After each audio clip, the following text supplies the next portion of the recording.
not stormed the night before. The ground around them had been washed out by the rain. I also think you've forgotten that my job revolves around protecting the living. This is a little out of my bounds." Ray stopped whatever notes he'd been taking on his clipboard and tried to be cheeky. "Maybe this is my way of forcing you to be social," he said. Max snorted, because it wasn't exactly outside the scope of what Ray might do. The saying that introverts don't make friends, they only get adopted by extroverts, was an accurate way to describe how their relationship started. Now, in their early 30s, that dynamic hadn't changed. "Considering you know where I live and what time I was coming in today, I'm guessing this isn't a social call." Mack met his friend's eye. "Tell me." Ray let out a sigh that rivaled Mack's. He at least managed to look apologetic before he spoke again. "The almighty Sheriff Boyd told me to reach out," he admitted. "He was with me when I first got on scene and kind of got squirmy when I said I didn't recognize this victim. This is the first murder in Willow Creek since he took over. I think he wants us to wrap this up before anyone else gets word of it." "And why did he want me here?" Max still wasn't getting how the dead one and his one made two. Ray put up his gloved hands in defense. He'd never been a man to be sheepish, but he looked close to it. "He knows about your face thing," he answered. "And before you go throwing rocks, it wasn't me who spilled the beans. I mean, seriously, how many times have I heard you complain to me that you're not some kind of computer or personal database? Why would I purposefully incur that kind of wrath again by blabbing to the sheriff about it?" An old feeling of anger started to kick around. Mack wasn't unused to it. He'd been living alongside that feeling since the day the warehouse burned down, the day that his knack for remembering faces put him in his own personal hell. The anger that was always there, but kept in check by the unending patience he'd inherited from his father. Ray, whose father was often found singing karaoke at the local bar despite it not having a karaoke machine, swore before he made his guess.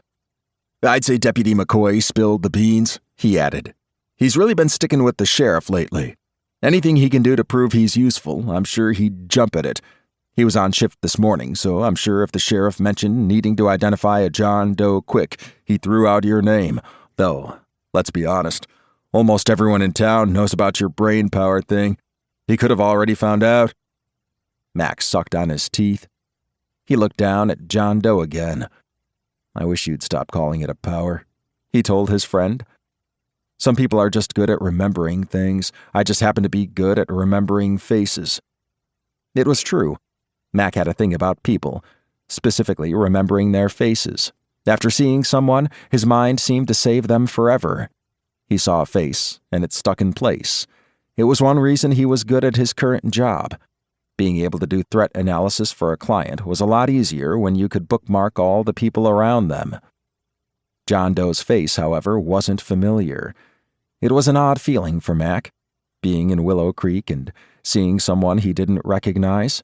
He'd been born in town, lived in it with zeal until college, and then, with a lot less enthusiasm, had come back to use his family's home as a base of operations, a place he came to when he needed a place to go, as his sister had disapprovingly said many times before. If John Doe was a local, he'd managed to stay beneath the Mack Atwood radar all this time, an impressive but not impossible thing to accomplish. Mack thought out loud now.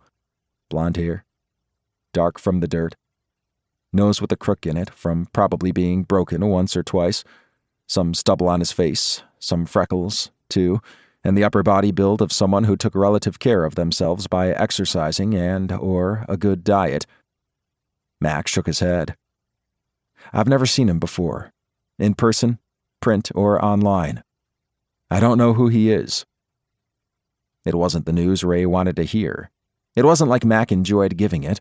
For Ray to call him to a crime scene had taken a lot for the man, but the new sheriff was known for his brashness and his charm and had no doubt used both to get the medical examiner to call in a civilian. It was probably called a favor, too. Sheriff Boyd seemed to like asking for those. Being the favor himself, Mack had mixed feelings about not being able to come through.